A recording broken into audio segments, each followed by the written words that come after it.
প্রিয় শহীদ মিনারে বন্ধুরা, এখন কিছু সময় আগে তাদের অনুষ্ঠান মূলত শেষ হয়ে গেল।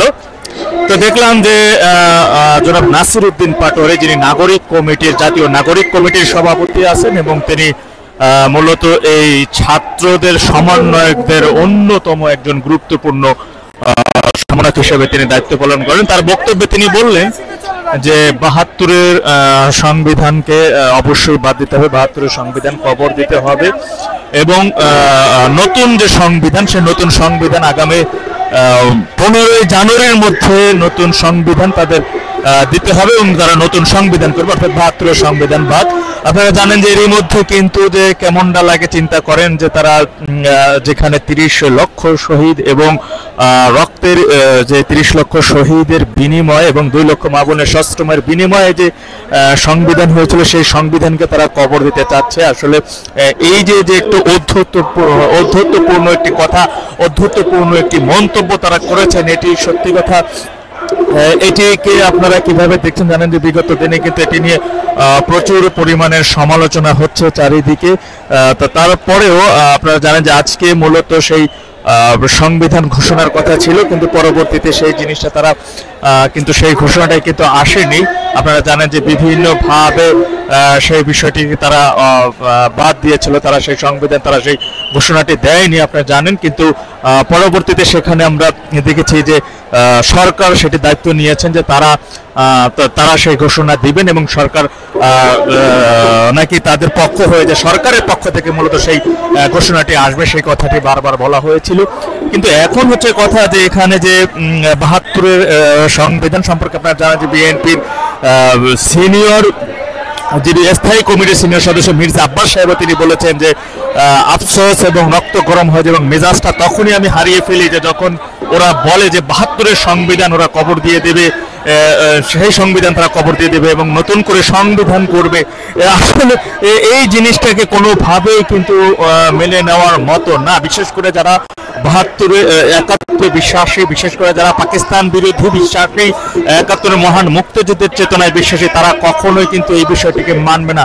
দেশের অনেক সচেতন সমাজ কিন্তু কোনোভাবেই এই বিষয়টিকে মানতে নারাজ। তবে আজকে যেভাবে প্রোগ্রামটি তাদের হবার কথা ছিল, যেভাবে কথা বলেছিল, তার কিন্তু কোনো কিছু এখানে চোখে পড়ে না, তার কিন্তু কোনো কিছুই এখানে হয়নি। আমরা সেই জিনিসটি দেখছি। সুতরাং আমি আমার যে সকল ফলোয়ারগণ রয়েছেন, যারা মূলত যারা আমার সাথে থাকেন, আপনারা জানেন যে আমি সর্বদাই সত্য কথার সাথে চলার চেষ্টা করি এবং সর্বদাই আমি সেই বিষয়টি নিয়ে আমি আপনাদের সাথে দৃঢ়মানভাবে বর্তমান পরিস্থিতি কি, সেই পরিস্থিতি বিষয়ে আমি আপনাদের সাথে কথা বলি। আপনারা সেই বিষয়টি জানেন। তা আজকে এখানে আসলে যেভাবে তারা আগে পরে যেভাবে বলেছিল, তার কিন্তু কোনো কিছু আমরা দেখি নাই।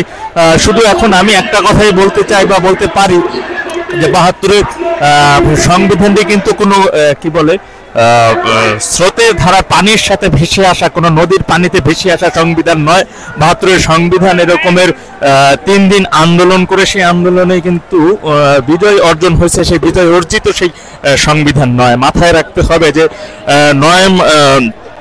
৯ মাসের রক্তক্ষয়ী যুদ্ধ এবং ৩০ লক্ষ শহীদের বিনিময়ে, ১ সাগর রক্তের বিনিময়ে কিন্তু অর্জিত হয়েছিল সেই ৭২-এর সংবিধান। সুতরাং কেউ চাইলে, কেউ বললো এসে যে ৭২-এর সংবিধান কবর দিয়ে দেবে, ৭২-এর সংবিধান মানে সেই সংবিধানের প্রেক্ষিতে যে কথাটি হয়েছিল যে তারা সেটি বলবে এবং সেটি হয়ে যাবে, তা কিন্তু কোনোভাবেই এই জাতি এবং এই দেশের জনগণ, এই দেশের মানুষ সেটি কোনোভাবেই কিন্তু মানবে না, আপনারা জানেন। তো যাই হোক, মূলত তারা আসলে এখন পর্যন্ত এই যে কথাগুলো যেগুলো বলে, এগুলো কোনোভাবেই মেনে নেওয়ার মতো না, এই সমাজ মেনে নেওয়ার মতো না। আপনারা জানেন যে গতকালকে তারেক জিয়া সাহেব একটি কথা বলেছেন যে মূলত যারা তার দলের নেতাকর্মীদের উদ্দেশ্যে তিনি বলেছেন যে নেতাকর্মী এবং দেশের সামনে আরেকটি বড় যুদ্ধ অপেক্ষা করছে বলে মনে করছেন তারেক রহমান। সেই কথাটি আসলে এখন পর্যন্ত অসংখ্য মানুষ আছেন যারা মূলত চেতনায় বিশ্বাসী। আমি সাধারণ শিক্ষার্থীদের কাছে বলবো যে বিভিন্ন বিশ্ববিদ্যালয় থেকে অনেক সাধারণ শিক্ষার্থী এখানে কিন্তু এসেছে। সেই সাধারণ শিক্ষার্থীদের শুধু একটা কথাই বলবো যে আপনারা পড়াশোনা করেছেন, আপনারা পড়াশোনা জানেন যে আপনারা জানেন যে আসলে ৭১ সাল, ৬৯-এর নির্বাচন, ৭০-এর ঊনসত্তরের ৭৬-এর নির্বাচন এবং ৭১-এর মহান মুক্তিযুদ্ধ সম্পর্কে কিন্তু আপনারা অবগত আছেন, সেই বিষয়টি কিন্তু আপনারা জানেন। তো যাই হোক, সেই কিন্তু পানির জলে ভেসে আসা সেই সংবিধান নয়, কেউ চাইলেও সেই সংবিধান আসলে বাদ দেয়। কথাটিতে কি ধরনের কথা একবার একটু চিন্তা করে দেখুন।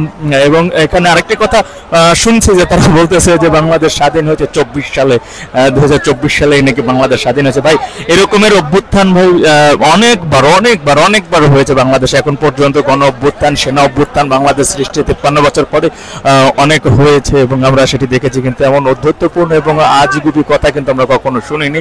তো যাই হোক, এই ছিল মূলত বর্তমানে দেখতে পাচ্ছেন যে কিছু সময় আগে তাদের অনুষ্ঠান শেষ হলো, আর চেষ্টা করছি সেই দুপুর থেকে মূলত এখানে থাকার। তাদের সময় বন্ধুরা ভালো থাকবেন। আসসালাম।